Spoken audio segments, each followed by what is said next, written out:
Hello students, welcome to ESK academy. और आज का हमारा सेशन हिंदी में होगा। हम आज डिस्कस करेंगे कुछ इम्पोर्टेंट बायोलॉजी के क्वेश्चंस जो स्टाफ सिलेक्शन के एग्ज़ाम के लिए हेल्पफुल होंगे। और अगर हम देखें 2016 का जो SSC CGL के पेपर्स थे तो उनमें हर शिफ्ट में मिनिमम 3 क्वेश्चंस बायोलॉजी से पूछे गए थे। तो 3 क्वेश्चन मतलब 6 मार्क्स, और ये 6 मार्क्स आपको मिलने ही चाहिए। सो स्टूडेंट्स, हम स्टार्ट करते हैं आज का सेशन। और इस वीडियो को पूरा देखें और 2-3 बार देखें, जिससे आपको इन क्वेश्चंस को रटने की ज़रूरत नहीं पड़ेगी और क्वेश्चंस याद हो जाएंगे। ओके, और हम इस वीडियो में जो एक्स्ट्रा क्वेश्चन है वो भी डिस्कस करेंगे जो और क्वेश्चन से रिलेटेड होंगे। Okay, so first question is silvology is the study of. So silvology ये किस से रिलेटेड है, किसकी स्टडी से रिलेटेड है? तो डेवलपमेंट ऑफ फॉरेस्ट, इससे रिलेटेड है सिल्वोलॉजी। एक्चुअली द टर्म जो है सिल्वी, इसका मतलब है फॉरेस्ट। तो study of development of forest उसे हम कहते हैं सिल्वोलॉजी। और इससे रिलेटेड क्वेश्चंस पूछे गए थे पिछले साल, तो वो थे स्टडी ऑफ पोलन ग्रेन्स, तो उसे कहते हैं पोलिनोलॉजी। या फिर study of internal structure of plants, तो उसे कहते हैं एनाटॉमी। और एक क्वेश्चन पूछा गया था कि study of life in space, तो स्पेस में लाइफ है या नहीं, तो उसकी जो स्टडी है उसे कहते हैं exobiology. Okay, next question is curd का जो खट्टा टेस्ट होता है वो किसकी प्रेजेंस से होता है? तो वो होता है लैक्टिक एसिड की वजह से। तो कर्ड जो है खट्टा है due to lactic acid. Next question is Ebola क्या है? तो इबोला एक वायरस है और वो एनिमल के काटने से होता है या फिर कंटामिनेटेड फूड खाने से होता है। और जब ये इबोला वायरस एंटर करता है बॉडी में तो ये हमारे सेल्स को किल करता है और हमारे इम्यून सिस्टम को तोड़ता है, और जिससे हमारा अंदर के जो ऑर्गन्स है वो डैमेज होते हैं। और ये जो है वो रेयर है, इतना कॉमन नहीं है ये disease. So Ebola is a rare disease. Okay, next question, अगर जो है तो वो हम किससे ऑब्टेन करते हैं? मतलब अगर ये जेली लाइक सब्सटेंस होता है और वो हम किससे ऑब्टेन करते हैं? तो हम ये एक्सट्रैक्ट करते हैं अलगी से। और जब हम अलगी को बॉईल करते हैं तो उससे हमें ये प्रोडक्ट मिलता है, और ये पाउडर की फॉर्म में होता है। और इससे हम जेलीज या फिर और फूड प्रोडक्ट्स बनाते हैं। Okay, next question, the biggest single cell organism, मतलब एक सेल वाला सबसे बड़ा ऑर्गेनिज्म कौन सा है? तो वो है एसिटाबुलेरिया।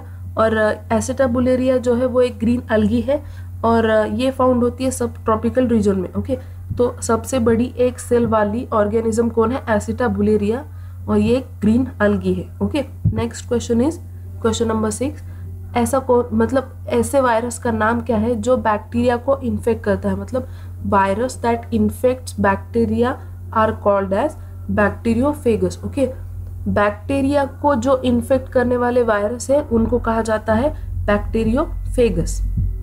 नेक्स्ट क्वेश्चन इज कॉटन का जो फाइबर है वो हम उसके कौन से पार्ट से हम डिराइव करते हैं?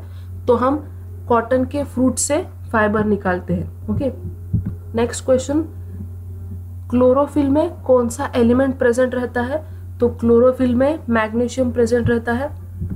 नेक्स्ट क्वेश्चन, सिंकोना का कौन सा पार्ट है जिससे हम ड्रग को एक्सट्रैक्ट करते हैं?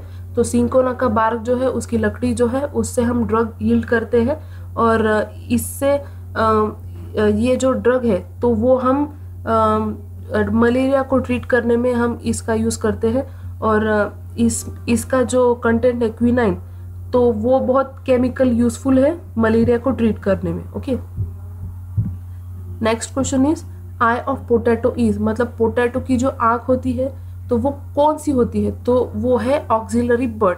और पोटैटो क्या है? पोटैटो एक मॉडिफाइड ट्यूबर स्टेम है। ओके, नेक्स्ट क्वेश्चन, प्लांट्स के लंग्स किसे कहा जाता है? तो प्लांट्स के लंग क्या है? तो लीव्स है प्लांट्स के लंग्स। एक्चुअली लंग्स का फंक्शन क्या होता है? रेस्पिरेशन। सो प्लांट्स का रेस्पिरेशन उनके लीव्स के थ्रू होता है। Okay, next question is double fertilization is the main feature of angiosperms. तो एंजियोस्पर्म का एक मेन फीचर है वो है double fertilization. Next question, kharif crop का मतलब क्या है? तो जो प्लांट्स कल्टीवेट करते हैं और हार्वेस्ट होते हैं रेनी सीजन में उनको हम खरीफ क्रॉप बोलते हैं। और वो कौन कौन से हैं? तो वो है जवार, मेज, टर्मरिक, कॉटन, राइस और सोयाबीन, ग्राउंडनट। ओके, तो मैं फिर से रिपीट करती हूँ, ये सब कौन कौन से खरीफ क्रॉप? जवार, मेज, मेज मतलब क्या? कॉर्न, और टर्मरिक, कॉटन, ग्राउंडनट, सोयाबीन और राइस। ओके, तो खरीफ क्रॉप जो है वो कल्टीवेट होते हैं और हार्वेस्ट होते हैं during rainy season. Okay, next question is, plants जो सलाइन जोन में ग्रो होते हैं उनको हम कहते हैं हैलोफाइट्स। और इससे रिलेटेड क्वेश्चंस पूछे गए थे कि जीरोफाइट क्या है? तो जीरोफाइट जो है वो डेजर्ट में या फिर स्नो कवर्ड रीजन में, जैसे कि आर्कटिक रीजन है, तो उनमें जो प्लांट्स ग्रो होते हैं उन्हें कहते हैं जीरोफाइट। और हाइड्रोफाइट्स क्या है? हाइड्रोफाइट्स में मतलब एक्वेटिक प्लांट्स जो फ्लोट करते हैं पानी में या फिर सबमर्ज होते हैं पानी में, तो उन्हें कहते हैं हाइड्रोफाइट। ओके, तो सलाइन जोन में आने वाले प्लांट्स होते हैं एलोफाइट्स, हाइड्रोफाइट मतलब पानी में आने वाले, और जीरोफाइट मतलब डेजर्ट में आने वाले और स्नो कवर्ड रीजन में आने वाले। Next question is, transpiration of plants is a water loss process. So in transpiration water loss होता है। So transpiration of plants is in transpiration of the plants water losses. Next question, in soil water is readily available to plant root and that water is of capillary water. So the option is given, one is gravitational water, but the gravitational water is not readily available to plant roots. Actually capillary जो capillary water जो है तो वो आप यहाँ पे picture में देख सकते हो कि जो सॉइल पार्टिकल्स है उनकी जो कैपिलरी फॉर्म होती है वहाँ से वो वाटर लेवल राइज होता है। And capillary fringe the area just above the water table where there is a capillary attraction.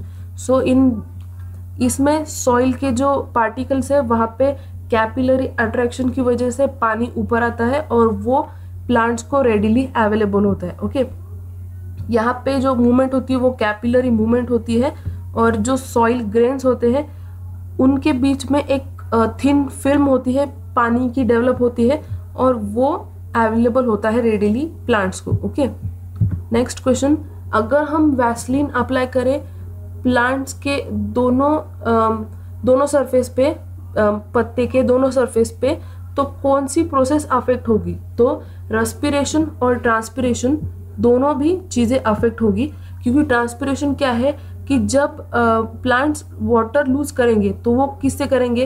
वो लीव से करेंगे। और रेस्पिरेशन क्या है? जब प्लांट्स ऑक्सीजन या फिर एयर प्लांट के अंदर लेंगे, मतलब पत्ते के अंदर लेंगे, तो वो दोनों भी चीज़ें अफेक्ट होंगी जब हम वैसलीन अप्लाई करेंगे। Okay, next question is, wilting of plants occur due to. Wilting क्यों होती है? तो वो ज़्यादा एक्सेस ट्रांसपिरेशन की वजह से विल्टिंग होती है प्लांट्स में। ओके, कौन सा हार्मोन है जो सेल डिवीजन में हेल्प करता है?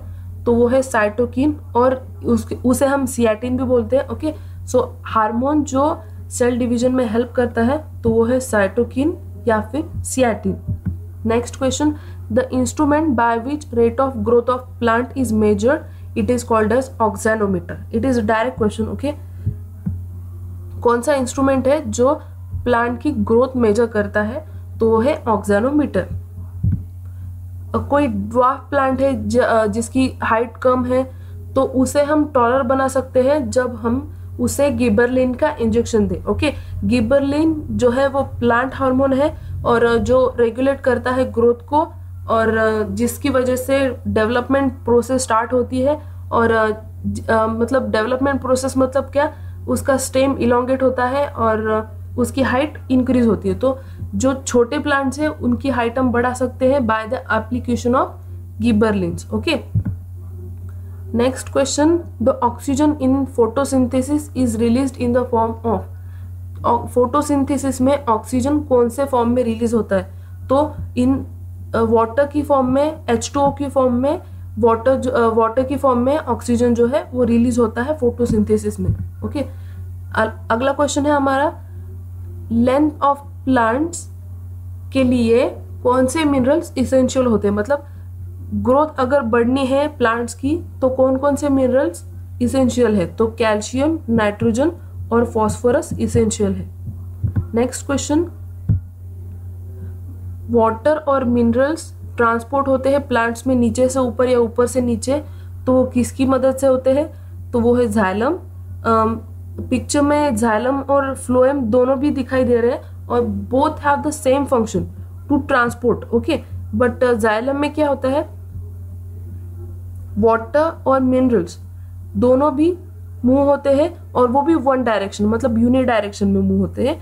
और जो फ्लोएम है उसमें ऑर्गेनिक मॉलिक्यूल्स का ट्रांसपोर्टेशन होता है। ओके, बट ये जो ट्रांसपोर्टेशन है वो बोथ द डायरेक्शन होता है। तो आपको क्वेश्चन दोनों भी पूछ सकते हैं कि जाइलम पे पूछ सकते हैं या फिर फ्लोएम पे भी पूछ सकते हैं। ओके, तो आपको ये सब याद रखना है कि जाइलम में क्या होता है और फ्लोएम में क्या होता है। और इस मतलब इसका डिफरेंस भी देखो कि यहाँ पे मूवमेंट वन वे है। ओके, यहाँ पे टू वे मूवमेंट है फ्लोएम में, और यहाँ पे सेल वॉल नहीं है और यहाँ पे सेल वॉल है। ओके, यहाँ पे वाटर और मिनरल्स का ट्रांसपोर्टेशन होता है और फ्लोएम में ऑर्गेनिक मॉलिक्यूल्स का ट्रांसपोर्टेशन होता है। ओके, और next question is, number of stomata are less in, तो स्टोमाटा कौन से टाइप के प्लांट्स में कम होते हैं, तो जीरोफाइट में नंबर ऑफ स्टोमाटा कम होते हैं। क्यों, क्योंकि जीरोफाइट हमने अभी देखा कि जीरोफाइट जो है वो डेजर्ट रीजन में होते हैं या फिर स्नो कवर्ड एरिया में होते हैं। और स्टोमाटा का फंक्शन क्या है कि स्टोमाटा वाटर लॉस करता है। अगर डेजर्ट में हम ज़्यादा वाटर लॉस करेंगे तो वो सुटेबल नहीं होगा, तो जितने कम स्टोमाटा उतना कम लॉस। तो stomata are less in xerophytes, मतलब जीरोफाइट के जो प्लांट्स होते हैं उनमें स्टोमाटा का काउंटिंग कम होता है। Okay, so friends, thank you for watching this video. अगर आपको ये वीडियो अच्छा लगा तो प्लीज़ लाइक करें, शेयर करें और हमारे चैनल सब्सक्राइब करें। Thank you so much and wish all the best to all of you.